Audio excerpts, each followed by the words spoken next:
ఆంధ్రప్రదేశ్‌లోని కృష్ణా జిల్లాలోని కౌతవరం సమీపంలో వేమవరం అనే గ్రామంలో ఉన్న గ్రామదేవతే కొండలమ్మ తల్లి.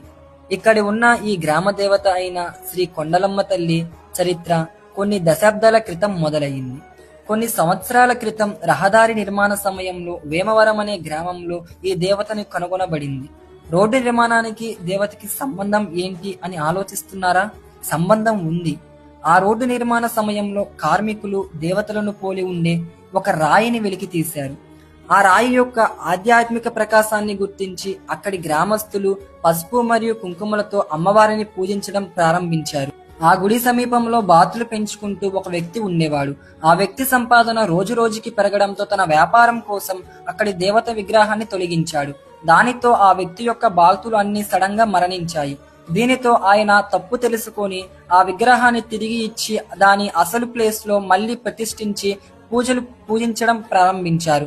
దీనితో అక్కడ ఉన్న గ్రామస్తులు అమ్మవారి శక్తిని గ్రహించి అమ్మవారి కోసం తరలి వచ్చారు. నేటికి శ్రీ కొండలమ్మ అమ్మవారి దేవస్థానం భక్తి పూజలతో అభివృద్ధి చెందుతూ ఉంది. కొన్ని వేల మంది అమ్మవారిని దర్శించుకోవడం కోసం దూర ప్రాంతాల నుంచి వస్తూ ఉంటారు. ఈ గుడి టైమింగ్స్ మనం అబ్జర్వ్ చేసుకుంటే మార్నింగ్ 5:30 టు అలాగే 1 PM వరకు, ఈవినింగ్ 5:30 టు అలాగే 8 PM వరకు గుడి ఓపెన్ చేసి ఉంటుంది. ఇక ఈ శ్రీ కొండలమ్మ తల్లి గుడిపై మీ యొక్క ఒపీనియన్ ని కమెంట్ సెక్షన్ లో తప్పకుండా కమెంట్ చేయండి.